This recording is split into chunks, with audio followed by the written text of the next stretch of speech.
Assalamualaikum warahmatullahi wabarakatuh. A'udzu billahi minasy syaithanir rajim. Bismillahirrahmanirrahim.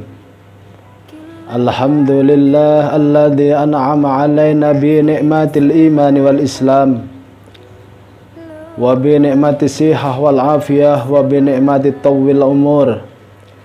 Asyhadu an la ilaha illallah wahdahu la syarikalah wa asyhadu anna sayyidina wa maulana wa habibina Muhammad ibn Abdillah la na'biya ba'dah la hawla wa la quwata illa billah.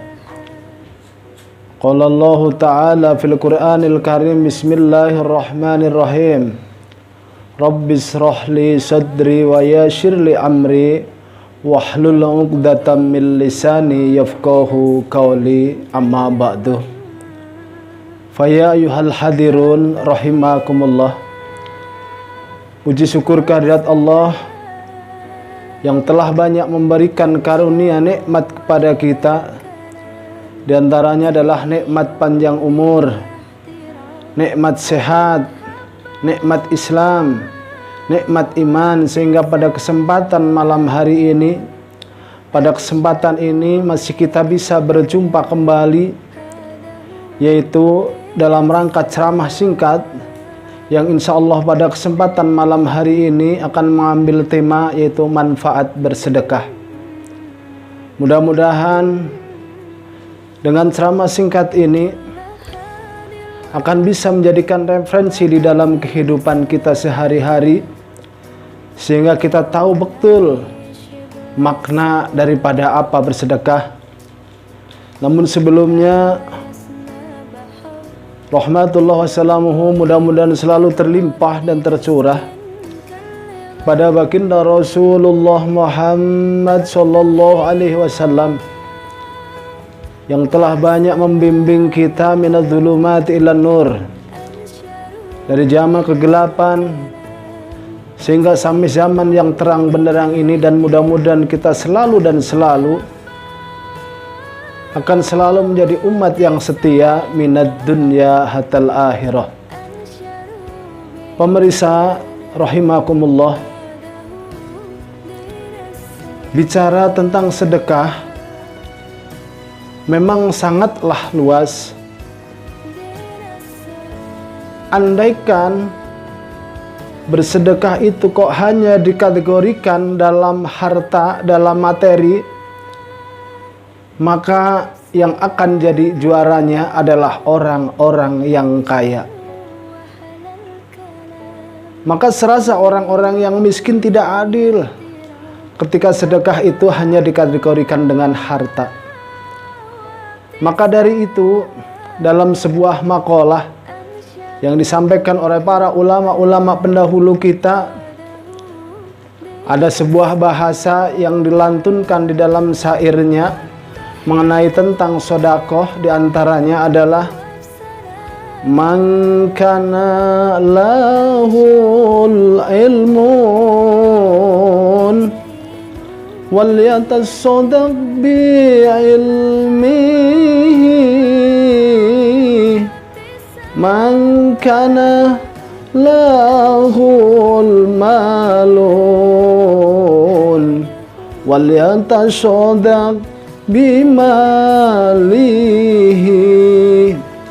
man kana lahu quwwatun wal yatasaddaq bi quwwatihi man kana lahu quwwatun wal yatasaddaq bi quwwatihi.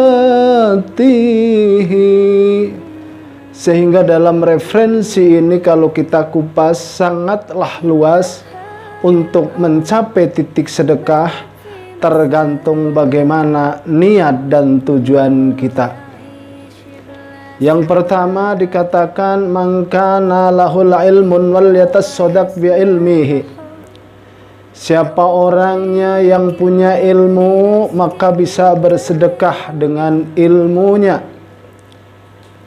Suatu contoh, kita mengambil contoh-contoh yang kecil yang masih ada di lingkup kita. Kita punya bismillah, kita wariskan bismillah kita kepada anak dan cucu kita. Kita bisa mengajarkan alif, ba, ta. Kita bisa ajarkan kepada anak cucu kita. Kita bisa doa-doa sholat, maka kita ajarkan kepada anak cucu kita. Kelihatan sepele, tapi itu merupakan pondasi dasar di dalam kehidupan beragama. Karena hanya dengan pondasi ilmu yang ditanamkan dari kecil, yang insya Allah bisa masuk di dalam hati sanubari, sehingga menjadi muamalah keseharian di masa yang akan datang. Yang kedua kalinya, mangkana lahu malun wal yatasaddaq bimalihi. Andaikan punya harta benda, apalagi orang kaya, wajarlah kalau bersedekah dengan hartanya.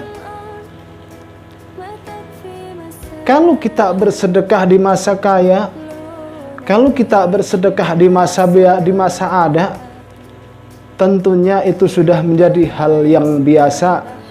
Tapi yang lebih luar biasa, bagaimana kita melatih diri kita, melatih hati kita tetap bersedekah walau dalam kondisi yang lagi susah.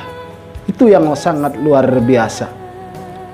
Menanamkan bersedekah di saat kita lagi susah, di saat lagi sedih, tapi kita bisa memberikan sedekah walau sesuai dengan kemampuan dan kebisaan kita. Insya Allah nilainya luar biasa di sisi Allah Subhanahu wa ta'ala. Dan mudah-mudahan pula dengan sedekah yang kita berikan di masa susah, di saat kesulitan kita, justru akan bisa mengangkat kita, menjadikan solusi ketenangan di dalam hati kita, dan insya Allah akan menjadikan kita dijauhkan dari datangnya bala dan bilahi, amin ya robbal alamin. Yang ketiganya, mangkana lahu quwwatun wal yatasaddaq biquwwatihi.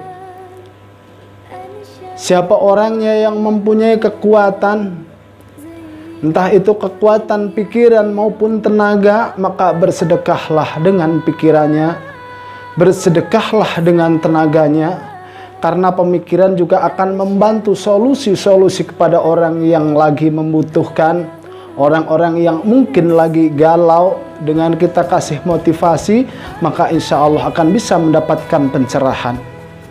Sehingga dari motivasi kita bisa membahagiakan orang lain, yang insya Allah itu merupakan sebagian dari sedekah yang disampaikan melalui pemikiran-pemikiran kita atau motivasi yang ada di dalam sanubari kita.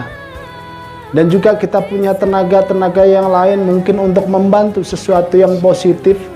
Mungkinkah bisa mendirikan dengan adanya majelis taklim, pembangunan masjid, pembangunan jalan, yang semua ada nilai-nilai kemaslahatan buat kita semua.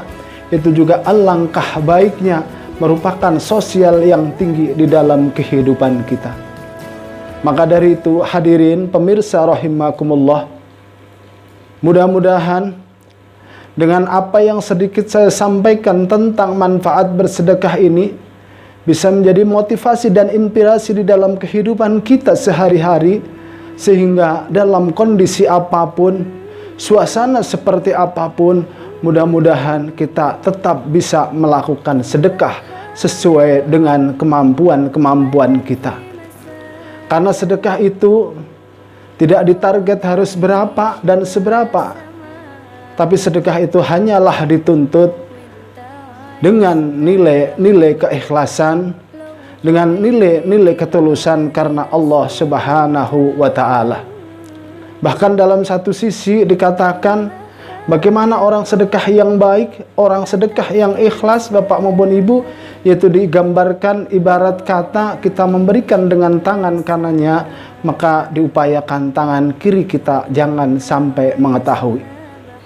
Betapa pentingnya untuk menjaga nilai-nilai sedekah sir. Maka dari itu mudah-mudahan dengan sedikit yang saya sampaikan ini bermanfaat untuk kita semua, menjadikan inspirasi buat hati kita, dan mudah-mudahan dengan manfaat bersedekah akan menjadikan kita hati menjadi lebih leluasa, lebih sabar, penuh dengan keberkahan atas ridha Allah Subhanahu wa taala. Demikian yang bisa saya sampaikan. Mohon maaf atas segala kurangan. Bila mana banyak kata yang kurang berkenan, tutur sapa yang kurang sopan, mohon maaf yang sebesar-besarnya. Saya akhiri, wallahul musta'an ila sabili ridwan. Wassalamualaikum warahmatullahi wabarakatuh.